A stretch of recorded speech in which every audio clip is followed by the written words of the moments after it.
Hello. This yin yoga sequence begins with a modified form of a restorative fish pose, and you'll need to generate a little bit of height underneath your torso. It's a pose where you're lying on your back facing up towards the ceiling, but if you have a yoga bolster, then maybe round that up. But if you don't have a yoga bolster, it's okay. We'll make a construction out of blankets and pillows, so maybe round them up instead. Also, blocks might be helpful too. Otherwise, besides that posture, we'll practice half butterfly pose, Sphinx pose, half happy baby pose, and a modified version of child's pose that I call warrior form. And I'll talk a little bit about breath attention, and I'll talk about this radiation that permeates the whole universe that's called cosmic microwave background.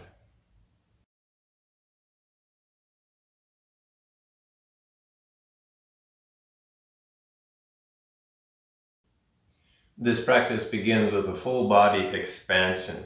You're lying on your back, and the idea is to allow your limbs to kind of expand your front body out. This is a direct counter to too much sitting with everything kind of collapsed forward. So that's the intent, is to kind of like radiate and expand outward. If you do happen to own a yoga bolster, you can do this restorative fish pose on this bolster, but if you don't own a bolster, then you can simply create a little bit of extra height underneath the back of your torso with some blankets and some pillows. So I'll demonstrate here.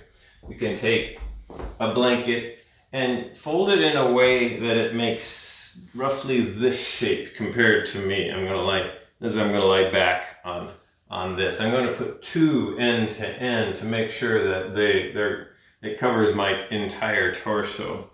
So lay this one here, and I already have another one made up. And I'll lay them end to end. And then, just to make things a little bit more softer and to generate a little bit more height, I'll take a couple of cushy pillows and place them on top of the blankets here. So notice I'm making kind of a glorified bolster, and just in case I don't have a bolster here. And then the idea is to lie back, facing up on this setup, so that your head and your neck are lying off the end of the bolster.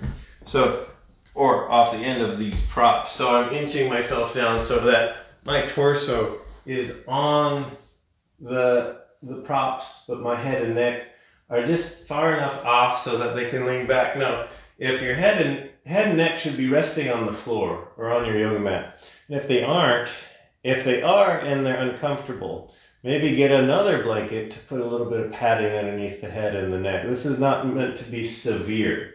This is just meant to move the head and neck back a little bit from it like being slightly forward for long periods of time. And then legs are comfortable. You can move your legs apart here. I'm taking I kind of call this 5-star, kind of a restorative 5-star pose too, even though I call it fish pose here. So arms can be out and up, legs can be draped off the sides of the props here, so that what matters is your mid-torso is kind of raised up off of the floor, maybe just 1.5 inches or 2 inches, or maybe 3 inches at most. And you'll notice that now I've expanded. So instead of my torso being collapsed inward, it's kind of expanding outward. And this is where we'll ground. This is kind of where we'll start. So we'll stay here for a while, probably about 4 minutes. And this is where the breath attention comes in. So once you've kind of rearranged yourself and find something that's kind of manageable here, and you kind of convince yourself, it's like, okay, I can stay here for 4 minutes in some comfort. Just allow yourself to kind of sink and melt into the soft props here. Take stock of your surroundings. So notice the lighting, notice the temperature of the room, notice any sounds that are going on. Move inward and notice little aches and pains, little sensations here. don't forget to get to notice your mental and emotional state. And then at some point, set the intention to become a little bit more familiar with your breath. So this is called breath attention. So bring your mental focus to that cycling of inhales, to that cycling of exhales. And allow that to be highest priority. This is like, convince yourself that this is the reason why you're doing this, is to just become more acquainted with your breath. And you might even notice light characteristics, like how your torso moves. Notice what your upper torso does as you breathe, your lower torso, the back of your torso that's pressing into the props, the front of your torso that's a little bit more opened up now that you've expanded your front body. And just notice. This noticing, this focus is the attention. Again, like I said, we're settling in here for a few minutes. So a lot of the breath work that we do, the breath exercises that we practice in yoga, the main fundamental intent is to simply bring mental focus to the breath, because what we understand is going on is just simple attention to the breath brings about benefits to the breath, to better breathing. Just your attention to your breath naturally kind of encourages your body to breathe more deeply. It naturally encourages your mind and your body to pay attention to how you're breathing. And your breath, the breath mechanism kind of wakes up to this. The cells that are involved in all the tissues and the lungs and the musculature, the diaphragm, they all pay a little bit more attention too, which means simple attention means you're breathing better. And we come up with all kinds of different kind of interesting exercises to do this. Can be long breathing, can be short breathing, can be breath counting, can be breath visualization. They all work. They might have some side intentions to them. But again, coming back to this fundamental idea that you're just breathing and that you're bathed in this breath. Every inhale brings in new oxygen. Oxygen moves into your bloodstream and begins to bathe your bloodstream with new oxygen, new energy. And then as you exhale, it removes old used energy, removes the carbon dioxide, moves out of the bloodstream into your lungs and then out through your exhale. This is a very profound act breathing is. All of us started life, our very first act after we were born was to take a gigantic inhale that was about 4 times the force of one of our normal and natural inhales. And indeed, the very last act that we do prior to death is that very last exhale. So breathing can be pretty profound, even though we tend to take it for granted and consider something to be kind of overlooked. It's like, well, we're all breathing. It's like, yeah, and good thing we are, because breath creates life. It is a profound exercise here. So maybe just a couple more breaths here, and then we can slowly begin to come out. Now this was an expanding posture, and if you've been here for several minutes, you might want to take your time coming out. So maybe move limbs around here easily first. Maybe test your head and your neck. Maybe bend your knees, put your feet on the floor, and gently, slowly roll off to one side, off of your props, be it a bolster or this combination of construction of pillows and blankets, and then slowly bring yourself up. to seated.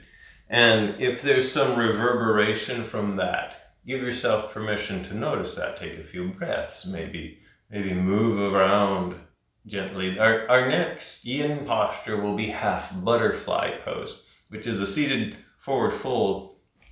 So you can take down your construction of pillows and blankets. Since we'll be sitting with legs extended out in front, if you need a little bit of height to accommodate your torso moving forward, then get some blankets. I'm going to use this purple blanket here.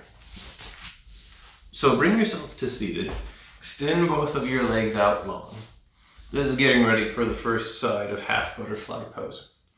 And then from here, if you do feel a lot of tightness and you feel yourself kind of bowing back like this, then that's maybe an indication that you want to sit up on 1 or 2 inches of height. And if a blanket doesn't do it, you can grab a bolster or you can grab a block here. Bend your left knee and lower your left knee out to the left side. Slowly draw your left foot in towards your hip until it stops for whatever reason, right? It might be that's your range of motion. Maybe it's because your heel is actually hitting up against your low torso. If this knee's achy and it needs some support to keep it from being achy, give yourself permission to support it with some sort of prop. If this leg is achy for being straight, give that knee permission to have a slight bend in it, and you can put support underneath that knee too. So this is the beginnings of half butterfly. We'll stay here again a few minutes. So you can stay here with a nice neutral spine, or you can fold forward and add a forward fold to this. So grow up tall through your spine here first, and then hinge forward deep from your hip socket. And for most of us, we don't go very far until we start feeling resistance here. Once you do start feeling resistance and can't go anymore from this hinging, then start to soften the rest of your torso and just round forward any amount until you stop, wherever that is for you. It's going to be different places for all of us. Some people with a large range of motion, maybe they've got their head all the way onto the ground. Maybe their head is resting on their knee.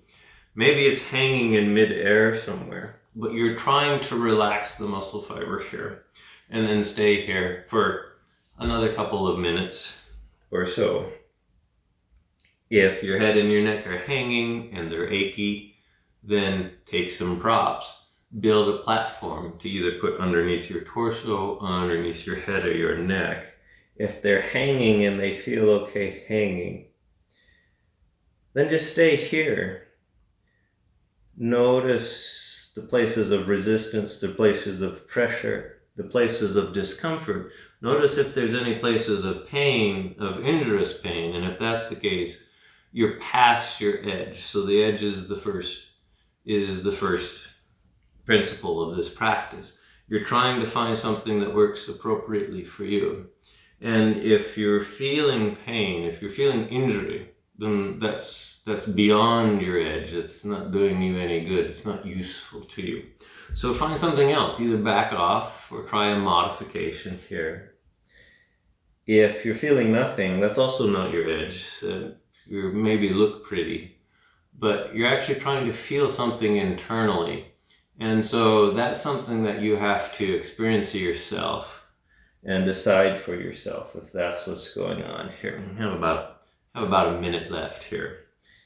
So notice, you can come out if you need to, or you can go deeper. Maybe get a hold of your breath again. Find your center of breath and see if you can soften.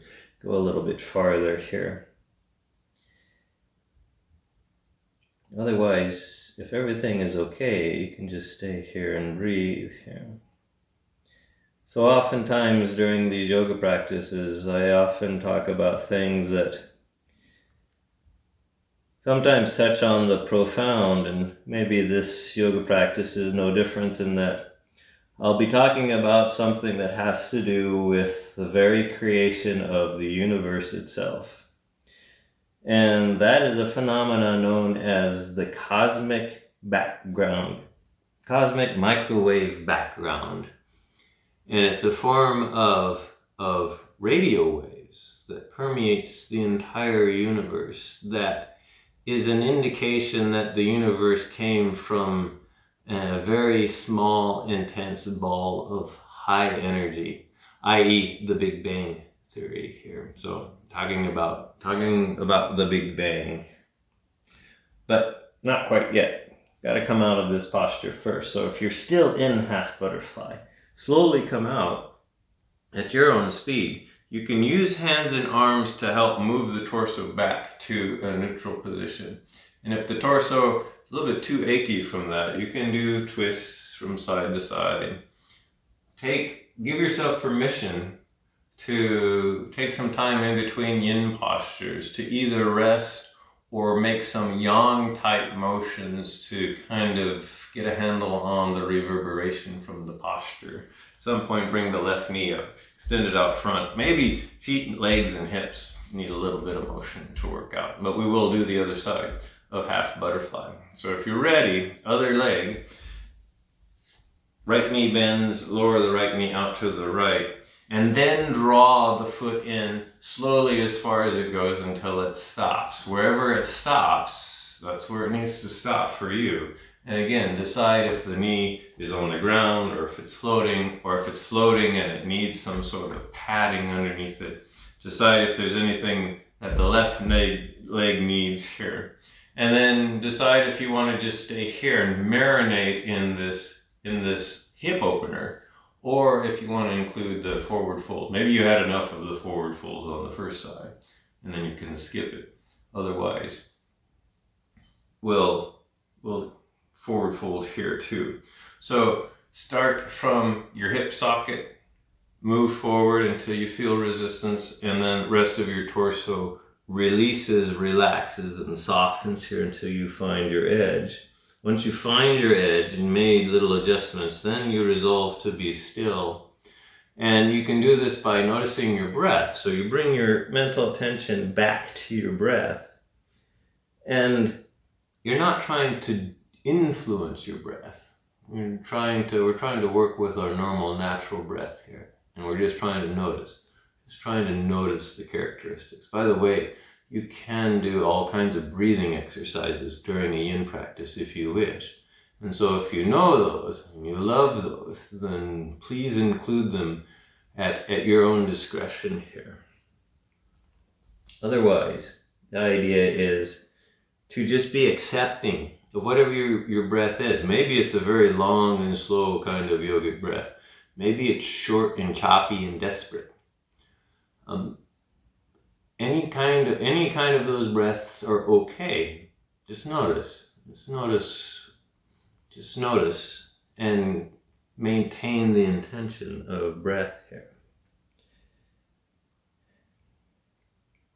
So I'm going to talk a little bit about radio astronomy, which was a field I used to be in, and some of the history of radio astronomy, particularly that had to do with the discovery of this cosmic microwave background. So I'm heading back into the past to the early 1960s. In the early 1960s, satellite communication was starting to get going here. And they were building radio receivers to listen to the early satellites that being released up into orbit here. And these early radio receivers on the ground could also be used for radio astronomy. You could listen to just the cosmic noise out in space, not that you were really listening, because radio waves is an electromagnetic radiation, just like visible light here. By the way, we have about a minute left on this side. So maybe choose if you want to stay in the posture, maybe come out, maybe go deeper, maybe come back to your breath here.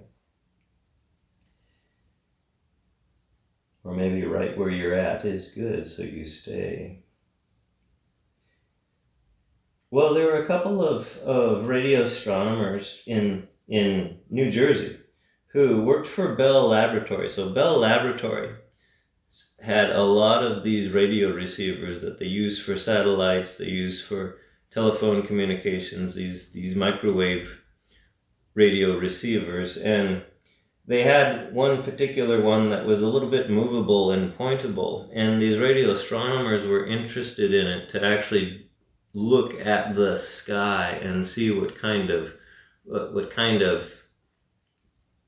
signals that they could detect from space. And Bell Laboratories said, "Okay, you're fine to have these." This is back in 1961. They said, "If you give us this telescope, we will try to improve the efficiency and the sensitivity of this radio receiver." And Bell Labs said, "Okay, if you can do that, then you get to use it not just for satellite reception, but you can use it for astronomy." And so these two guys, by the way, their names were Arno Penzias and Robert Wilson. They're both working for Bell Lab. They were both near Princeton, New Jersey here. And they got to work. They got to work on improving this big microwave feed horn, which was as big as a bus, probably a little bit bigger than a bus. And you could actually move it around so that you could point the working end of the feed horn in different directions. And of course, they were interested in pointing it up in space. We're done with this side of half butterfly. So when you're ready, slowly bring yourself up. Extend your spine back to its nice neutral position that feels stable. Maybe a little bit of motion that you need here. At some point, extend the right leg out, point and flex the feet a few times. Do any kind of little motions that you would like to do. Maybe twists, maybe lateral bends. The next yin posture that we're getting to is Sphinx Pose, and we'll stay in Sphinx for a while. So Sphinx is a prone back bend. So when you're ready, you'll make your way onto your belly, legs comfortably extended up behind you. And by comfortably, I mean however close together or wide apart they need to be to feel comfortable here. And then you'll move your elbows forward underneath your shoulders, shoulder width apart. And then hands, forearms can be whatever place they need to be. You can actually even use them to kind of prop your head up. Now in Sphinx is a back bend. So now we're lightly compressing the back of the spinal column. In half butterfly, we're compressing the front of the spinal column. So once again, come back to softening your breath, softening the muscle fiber here. And then you have your choice what to do with your head and your neck. You can hold your head and neck up. That requires some muscle engagement, which is technically not yin, that's yang.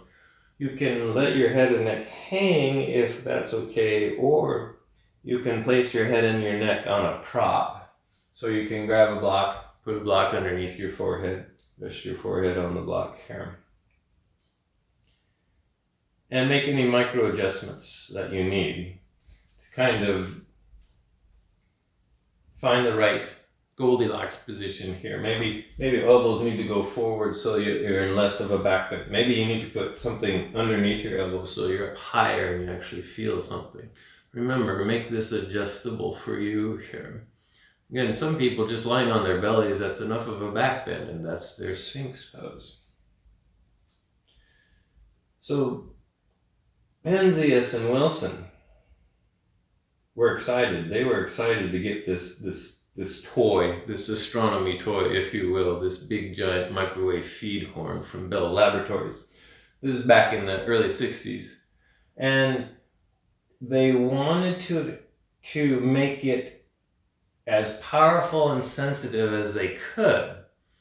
And so they needed to get a handle on what didn't make it powerful, all the extra noise that the instrument itself generated. They needed to understand so that they could either eliminate it or at least take it into account and remove it later when they were trying to detect signals from space. This meant that it was an engineering project. So they went through the telescope and all the equipment. They checked out cables and receivers and all the electronics to understand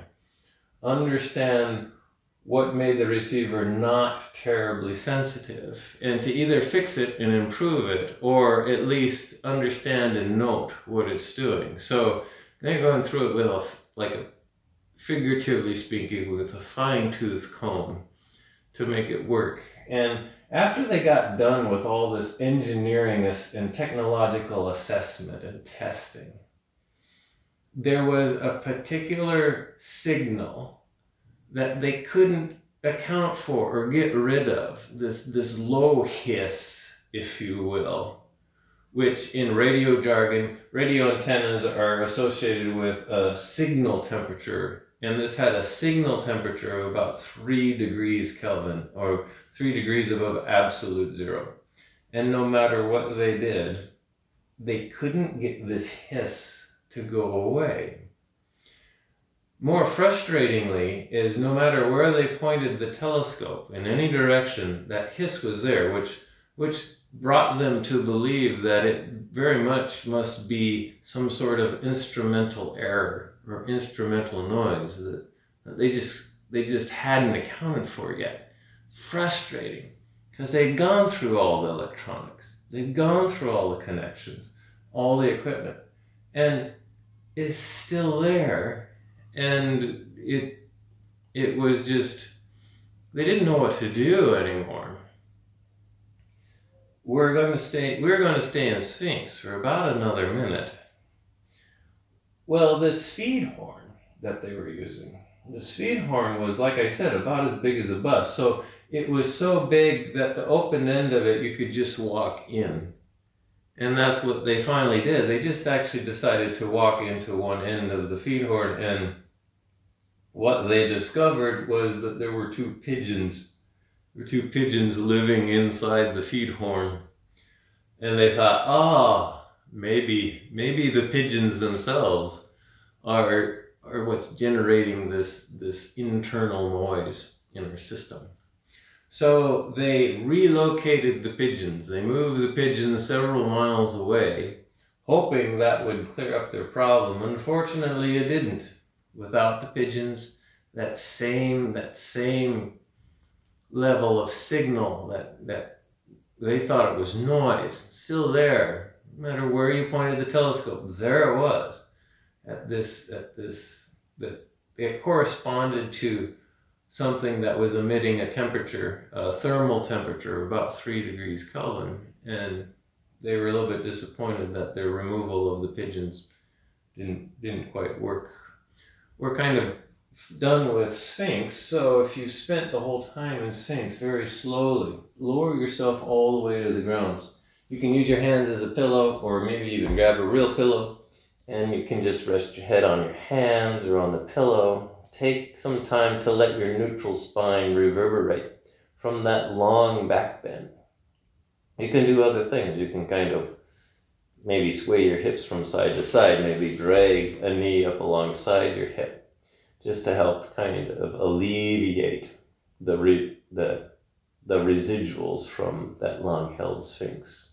And then at some point, maybe bring yourself up, come to hands and knees. We'll do a little bit of a counter pose here. We'll do a quick shoulder stretch. So from table pose, from hands and knees, nice stable table position. Root through the left hand, raise the right arm up towards the ceiling. Sweep the right arm back down and weave it in between the left arm and the left knee. And slowly lower yourself down onto that right shoulder. Take the left hand, press it into the ground, and press this left shoulder up as high as it will go. So you're kind of creating a twist here. This is kind of where we'll stay. And so you just go to your stopping point here. Some of you might be familiar with wrapping your hand around the torso, and that's okay. But we're not going to be here for very long, just maybe one more breath here. And then press your left hand into the ground. Use it to lift your torso up. Release that right shoulder, the right arm. Bring that right hand back. Come back to a nice stable table to do the other side. So sweep the left arm up into the air to open up through the front of your torso. And then bring it back down. Weave it through. And gently lower yourself down onto that left shoulder. Same procedure here. Take your right hand, press it into the ground to raise this right shoulder up towards the ceiling. And then at some point, press the right hand to the ground, lift your torso up, release the left shoulder. Come back to table. If you want to, you can just stay at table with a nice neutral spine to see how that feels. Or you can do a few cat and cows. So it's kind of up to you to just work out the residuals from the back bend and the forward bend. We're slowly transitioning into hip openers next here. So maybe a few more cycles of these before we get into that here. Or maybe just a nice still table pose for a couple more breaths here. And then at some point from here, slowly make your way onto your back for half happy baby poses next. And get onto your back. Maybe bend both knees first. Feet on the floor. Head, neck, shoulders all comfortable here. Could even use a pillow if you want a pillow here. And then we'll try the left leg first. So draw the left knee in, give the left knee a hug. Now if you at any point here, you get a little bit feeling too much pressure or enough pressure, you stop. So you can take this in stages. So the first stage is maybe grab your hands behind the thigh and just draw that left thigh in. If that's enough pressure, stay there. Maybe hug the front of the shin if that's enough pressure. Or maybe draw the knee out towards the armpit. Start walking your hands up the shin and start to point the bottom of the foot up towards the ceiling. Maybe your hands make it up towards the end of the shin to the ankle, or maybe you can clasp the bottom of the foot. And then see if there's room to continue to draw the knee, the shin, the foot down towards the ground. You can stay here, or you can experiment with extending the right leg out here. So this is half happy baby pose. And then you just soften the muscle fiber and just notice the pressures that you're creating here. And we'll stay here for a few minutes.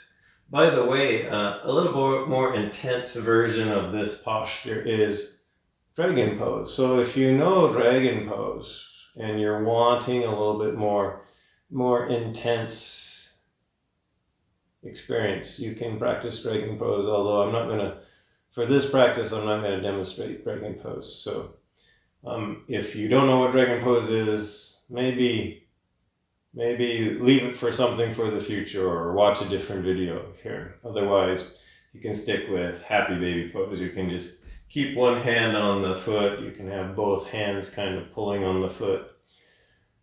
You can make as much yang effort in the arms as you want to. So the intent of the posture is to just create gravitational traction and pressure in the leg and in the hip.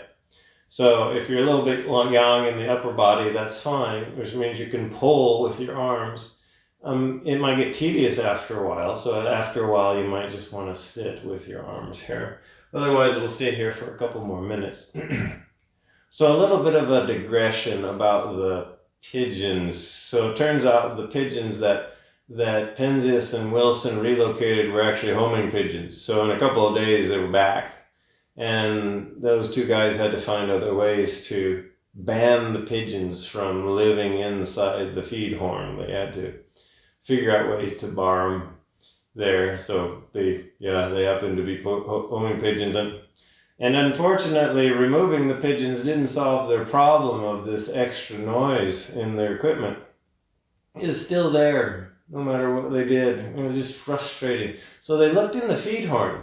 And they realized that the pigeons had left little gifts. They had left little pigeon droppings in the feed horn, and they scratched their head and they wondered if maybe it was the pigeon droppings that was contributing to the noise. So they went into the feed horn and they meticulously cleaned out all of the pigeon droppings in the feed horn, hoping that for whatever reason it was the droppings that was causing the problem. And after they had cleaned out all of the pigeon droppings, unfortunately, the hiss, the noise was still there, even with it immaculately clean inside there. So they were left with this great frustration. They didn't know what to do. They started to talk to other scientists and engineers and seeing if they had seen or heard of the same low-level noise that they kept running into on their microwave feed horn. Independently, at Princeton, there were some astronomers, some astrophysicists, some cosmologists that were working on the origin of the universe, theoreticians that were trying to figure out how the universe might have actually come about. And this was sort of the development of the Big Bang Theory, although there were other theories in the running. There were steady state theories, and they were trying to figure out what characteristics each kind of universe cosmological creation theory would have, so that at some point you can get to some place where you can make an observation of what's going on here. I'm observing that we've been in this half-happy baby posture long enough, so when you're ready, slowly release this left leg and maybe bend the right leg. You can do a little bit of moving around to work out the stiffness that might have developed in that left hip. Maybe some reclined windshield wipers feels good, or maybe just hugging both knees into the chest, or maybe some waterfall pose here. Otherwise, we'll get started with the other side. Maybe start out with both knees bent, feet on the floor, and then this time draw this right leg in, hands behind the thigh. Maybe that's enough. Maybe hands in front of the shin. Maybe that's enough. Maybe the knee draws out towards the armpit and you start lifting the foot to point up towards the ceiling. And either hands move up the shin, the ankle, or maybe eventually they find the foot. By the way, if you can't reach the foot and you would really like to, you can always use a strap to wrap around the foot here. And then right leg stays bent if it needs to, or if it's okay, you can extend a left leg. Left leg either stays bent or you can extend the left leg out long. And then we'll get the clock running here for a few more minutes on this side of happy baby. So the theory of the Big Bang was starting to get worked out lots sooner. So back in the 40s, theoreticians, both in Russia and in the US, were working on this cosmological theory of how they thought the universe began. And one of the theories that was gaining traction was this Big Bang Theory. And the fundamental idea of the Big Bang Theory is that the universe began as a very small, hot, dense, energetic thing that was basically just pure energy. And from this energy, the initial bits of matter that we're very familiar with, things like protons and electrons and atoms, and the bigger things that make up the stuff, that make up us, had to be formed out of this dense, hot explosion of energy. And what they were discovering is that at some point, so it was very, very hot, at some point, as it exploded and expand, it would begin to cool down. And at a temperature, and it was just an opaque energy. It was, nothing was settled down at around 300,000 years into the expansion of the universe. It cooled off to the point of about 3,000 Kelvin. Now that's at the temperature where they say the universe became transparent. Light could actually travel through the universe at that point. Because at that point, electrons and protons could actually combine together into hydrogen atoms. And so it was at that point where you could actually observe the residual energy that had a temperature of about 3,000 degrees Kelvin. Now, as the universe expands, the light expands, and it continues to expand down into a wavelength that corresponds to much, much lower temperatures. About half a minute left on this side of happy baby. So the theorists calculated back and figured out how much the light should have stretched and cooled from 3,000 degrees Kelvin. And the calculations that they made was there should be this residual radiation that resides at around 3 degrees Kelvin, independently. And since it originated from the center, from the universe, it's everywhere in the universe. It comes from all directions. So no matter where you point an instrument, everything is bathed in this uniform low-level radiation of 3 degrees K. This was predicted by the Big Bang Theory.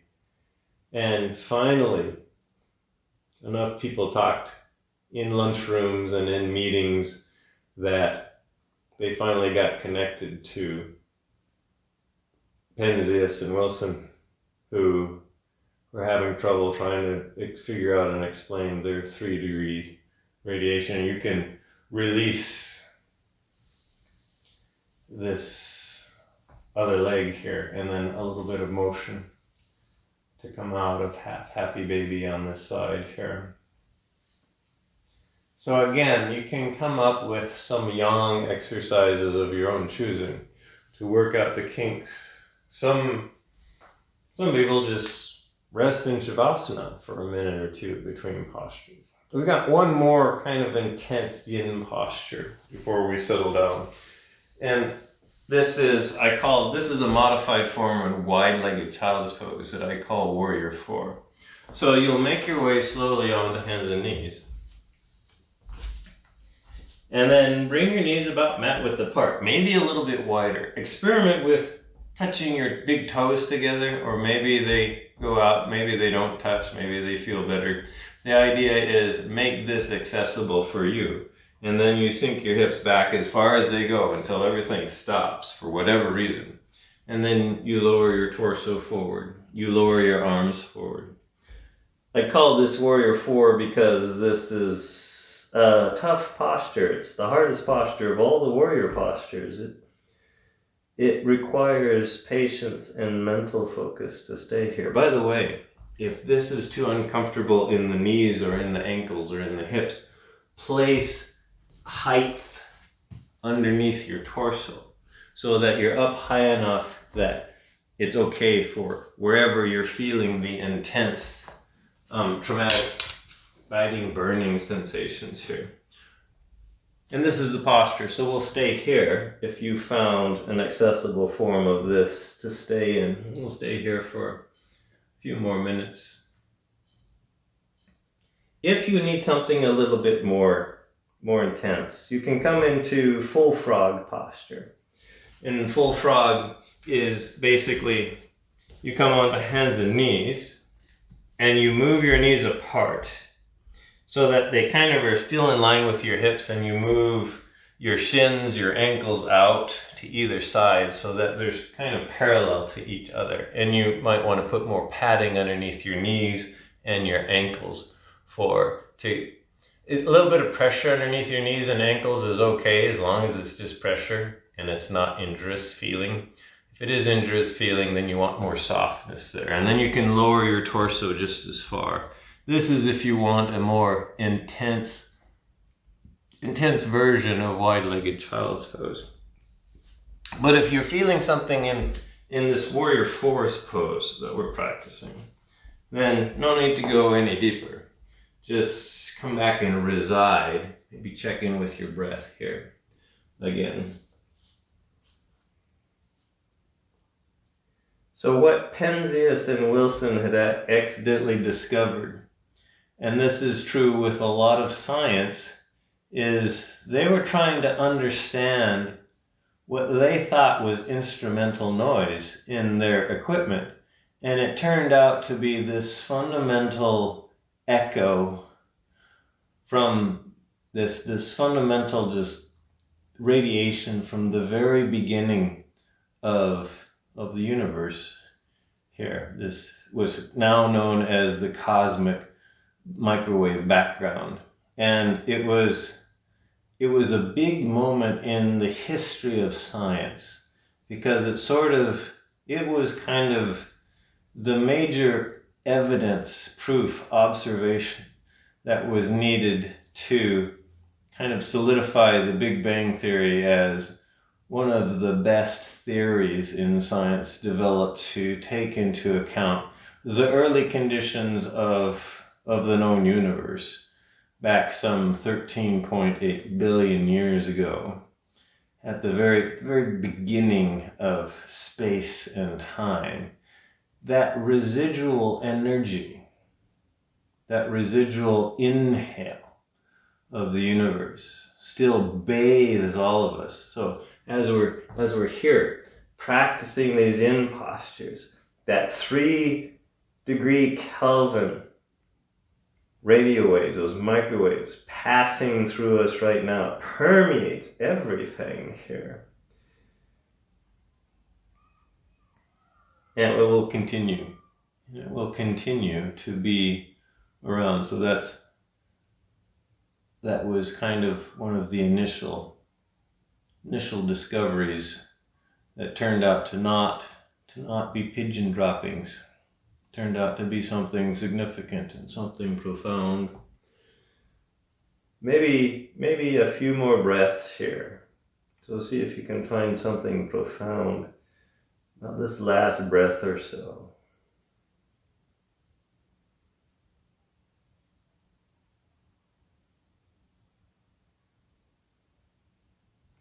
When you're ready to come out, you can just press your hands into the ground and slowly bring yourself up. Now your legs were deeply flexed, so you probably want to move forward here. And extend your legs out long, maybe come to table pose. Extend one leg out long. Extend the other leg out long. We're moving into a little bit of integration just before we move into our final resting pose. So maybe make your way onto your back. Do a couple of twists here. So bend your knees, draw your knees into your chest, maybe give your knees a hug. And then lower your knees over to one side. We're moving into a spinal twist. So whatever side your knees fell, that opposite shoulder tries to melt back. And you can turn your head that direction. If that's too much for your neck, keep your head neutral. Maybe arms come out in a cactus or T position here.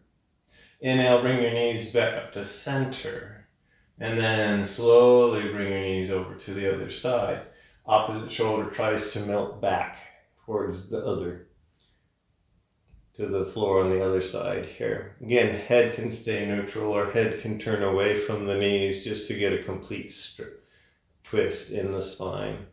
Maybe one more breath here.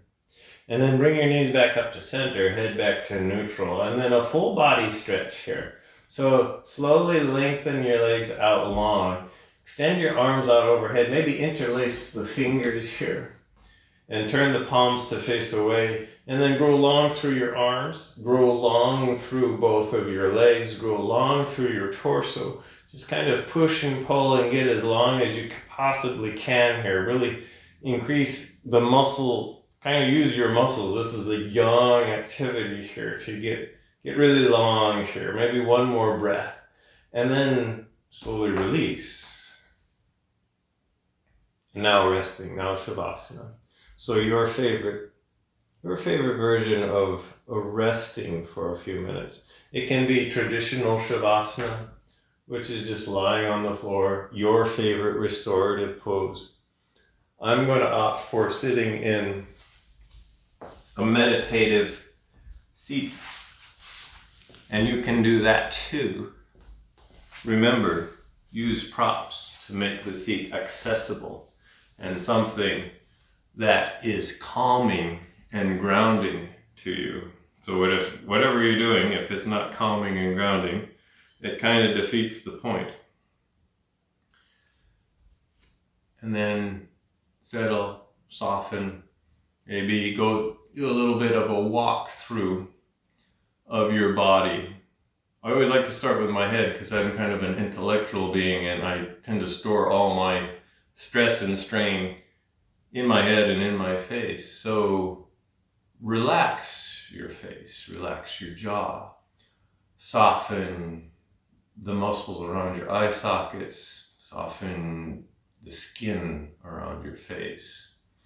Soften your ears, soften the forehead and the temples, the space in between your eyes. You can close your eyes. If you leave your eyes open, allow your sight to be defocused. Draw your torso, if you're seated, draw your torso so that it makes a nice neutral spine, and then soften the muscles in your torso. If you're lying on the ground, maybe feel the points of contact that the back of your head and the back of your torso make with the ground here. And then come back to this idea that I started practice with, which is breath attention. Notice how your breathing moves now at the end of practice. Maybe nothing has changed. Maybe it's the same exact breath you had at the beginning. Maybe it is different. Maybe it's actually more quicker, more dramatic, more choppy. Maybe it's slower. Who knows? This is where the attention comes in, is to just pay attention and to notice what the breath is up to. And then reside here for these final few moments of practice. Maybe include this idea of universal breath, this idea of the cosmic microwave background, which was, metaphorically speaking, one of the very first breaths of the universe that we can still detect and still surrounds us, even to this very day. Just like our own individual breath completely envelops us. Every inhale we take and every exhale that we release.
Begin to deepen your breath. You can begin to make motions with fingers and with toes. If you're lying down, you can begin to expand that motion into wrists, into ankles. You can make little motions with arms and legs. You can even begin to slowly move your head and your neck around. When you feel ready, begin to bend your knees and roll over onto one side. When you get there, stay there. Stay there long enough to give yourself a big thank you. Big thank you for practice. A big thank you for your own embodiment, your own existence, your own you. The universe is ecstatically joyful that you are here.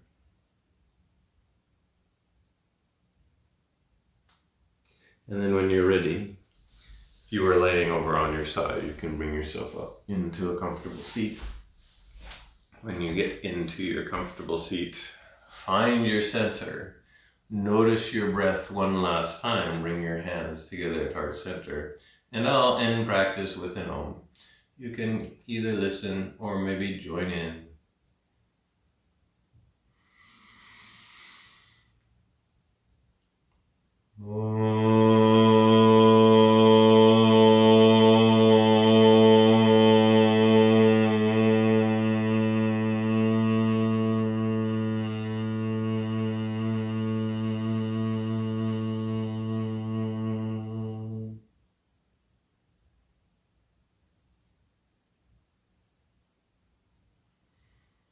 The inner light in me honors the inner light in you. Namaste.